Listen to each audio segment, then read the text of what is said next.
네, 5월 8일 목요일 정례 브리핑 시작하겠습니다. 장관 직무대행께서는 내부 직무 중입니다. 오늘 제공해 드릴 자료는 4건입니다.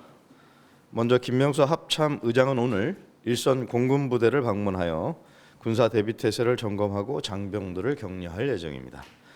두 번째로 합동참모본부가 주도해 실시하는 한국군 단독 지휘소 연습인 태극 연습이 오는 12일부터 14일까지 실시됩니다.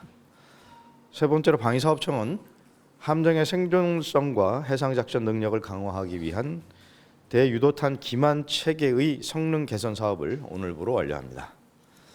마지막으로 국방부 유해발굴 감식단은 오늘 국립과학수사연구원과 협업한 유교 전사자 얼굴 복원의 첫 번째 완료 사례를 공개하고 유가족을 감식단 본부로 초청해서 표준 영정을 전달합니다.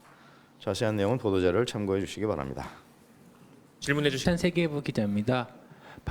오늘 북한이 탄도미사일을 여러 발 발사했는데 지금 그 북한이 탄도미사일 발사와 관련해서 지금까지 군에서 파악하고 있는 것하고 북한이 이러한 시기에 탄도미사일 여러 발을 발사한 것에 대한 의도나 배경 등에 대해서 좀 설명해 주셨으면 합니다.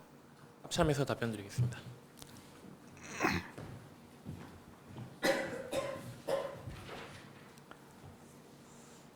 합참 공보실장입니다. 우리 군은 오늘 08시 10분경부터 09시 20분경까지 북한 원산 일대에서 동해상으로 발사된 다양한 종류의 단거리 탄도미사일 수발을 포착하였습니다. 북한의 미사일은 최대 800km를 비행한 후 동해상에 탄착되었습니다. 군은 필요한 조치를 하고 있고 질문하신 그 배경이나 의도에 대해서는 분석하고 있습니다. 그러나 일부 수출을 하기 위한 성능 점검이나 또 비행 안정성을 평가하기 위한 실험일 수도 있다고 평가하고 있습니다.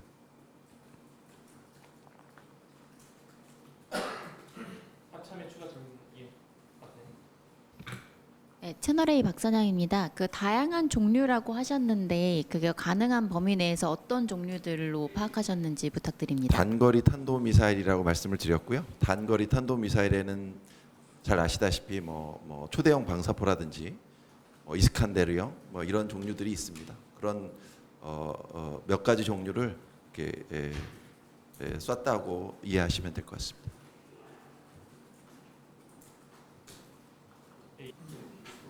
입니다. 저 혹시 몇 발이나 쐈는지 좀 확인할 수 있어요? 수발이라고 말씀드렸고요. 그러면 한 자리 수이죠.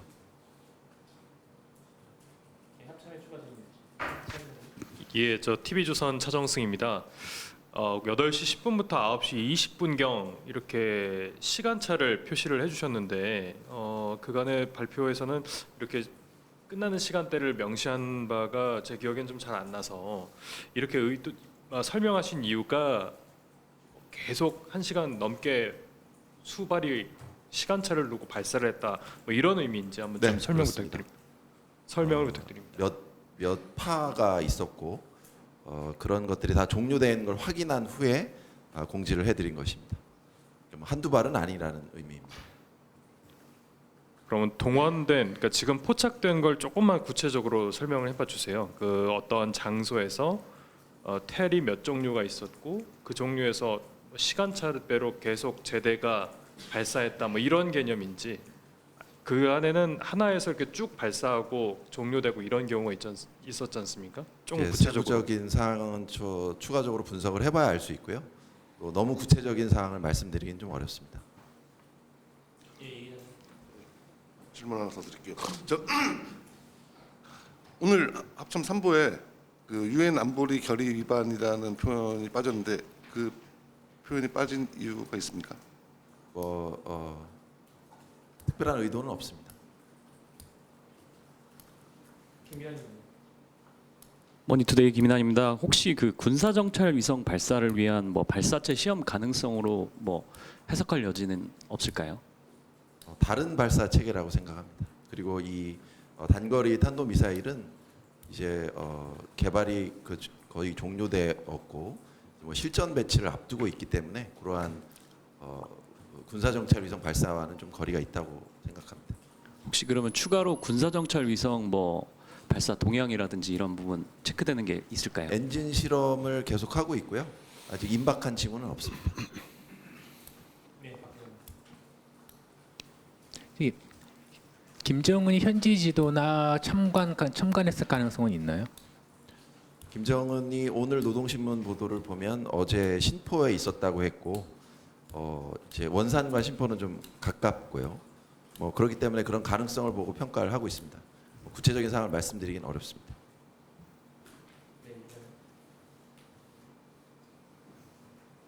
공지에서 연합영문이미지입니다. 저 현재 안보 상황에서 오판하지 않도록 이런 문구가 들어가 있어서 그 수출이나 비행 안정성 외에도 뭐 한국의 정치 상황이나 뭐 다음 달 대선 앞두고 있는 그런 상황도 고려가 된 거라고 보시나요? 지금 이제 우리 안보 상황을 고려한다는 의미인데 저희가 대선을 앞두고 있고 또 일부 지휘관들이 직무대를 체제하고 있기 때문에 그러한 상황을 반영하여서 북한이 오판하지 않도록 저희가 대비태세를 갖추고 있다는 의미입니다. 조금만 더 구체적으로 여쭈면은 그 발사 현장에 이동식 발사대 텔이 얼마나 있었습니까? 구체적인 사항을 말씀드리기는 어렵습니다. 오늘 의도를 일부 설명을 해주셨는데 오늘 러시아에서는 그 푸틴하고 시진핑이 뭐 회담이 예고됐다 뭐 이런 보도들이 있습니다. 연관성이 좀 있을 걸로 보이실까요? 글쎄요, 그것은 뭐 제가 말씀드릴 부분은 아닌 것 같습니다. 대선을 앞둔 우리 좀 국내 정치 상황도 북한이 좀 염두에 두고 발사를 한 건지 이렇게 보실 수도 있는지 어떻게 보시는지. 어쨌든 군의 임무는 국민의 생명과 재산을 지키는 것이고 우리 안보 태세를 튼튼히 하는 것이기 때문에 저희는 거기에 중점을 맞추고 있고 북한의 어떠한 도발에도 압도적 능력으로 대응할 준비가 되어 있습니다. 짧게 하나만 더 여쭈면은 원산 일대라고 표현해 주셨는데 그게 이제 원산 갈마 해안 관광지구 하고 거리가 좀 어떻습니까? 과거에도 사격했던 장소이고요. 또 그쪽에는 또 관련된 시설이나 군사 기지가 있습니다. 합참에 추가 질문 있으십니까? 네, 박 기자님. 예, 경향신문의 곽희양입니다. 북한이 원산에서는 과거에 썼는데 한동안 1, 2년 사이에는 잘 안 썼던 걸로 알고 있어요. 이번에 원산에서 쏜 이유가 뭐라고 보시는지 궁금하고요. 통상 그 뭐랄까요, 그 훈련용이나 완성형 된 미사일은 원산에서 쏘고 그다음에 약간 실험용 하는 좀 새로운 시도를 할 때는 뭐 평양이나 이런 내륙에서 쏘는 그런 형태를 보였던 것 같은데 이번에 미사일 발사에서 뭔가 좀 새로운 궤도를 보였다거나 새로운 특이점이 있는지요? 말씀하신 것은 분석을 해봐야 알 수 있겠습니다. 지금 말씀드릴 것은 없네요.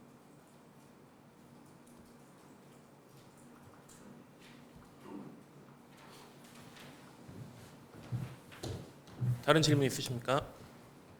네, 김 기자님. 예, SBS 김태훈입니다. 해군의 질문 드릴게요.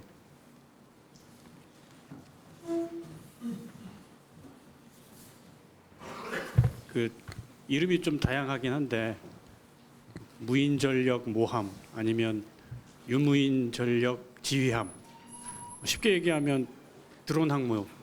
지금 해군에서 이걸 좀 구상하고 있는 걸로 아는데 어느 정도 하고 있는지 설명 좀 해주십시오. 예, 뭐 관련 보도 해군 서울공보팀장입니다. 관련 보도도 있었던 걸로 알고 있는데요. 해군은 일단은 북한의 해상 전력이라든가 이런 해상 위협이 좀 증대되고 있고 또 미래전에서 드론이라든가 이런 기술 발전 추이나 이런 걸 고려해서 미래전에 가장 적합한 전력이 뭘까를 계속 고민하고 있고 거기에 대해서 관련 기관과 다각도로 검토하고 있습니다. 그래서 지금 말씀 주신 그 용어나 이건 아직 다 개념을 정립하고 있는 단계이기 때문에 딱 결정된 용어는 없습니다. 근데 그런 걸 포함해서 지금 검토해 나가고 있다고 설명드리겠습니다. 그 두 개 업체에 지난달 용역을 맡겼잖아요. 현대중공업하고 한화오션에. 현대중공업은 경항모를 가지고 어떤 좀 변화를 주는 것 같고 한화오션은 그 독도함 다음 버전 다목적 수송함 갖고 어떤 변화를 주는 것 같은데 그 두 개 업체에 각각 준 용역의 차이점은 뭡니까? 설명드리면 먼저 하나오션에서 수행하게 되는 용역은 현재 해군에서 운영하고 있는 독도함이라는 대형 수송함이 있습니다. 그게 이제 건조된 지가 상당 기간이 됐기 때문에 그게 이제 더 쓰다 보면 이제 노후화되고 도태될 건데, 그게 도태됐을 때 후속 전력으로 어떤 게 적합할 것인가에 대한, 그야말로 어떤 함정이 대체하는 게 그 시점의 기술력과 임무와 위협을 분석했을 때 적합한가를 연구하는 용역이고요.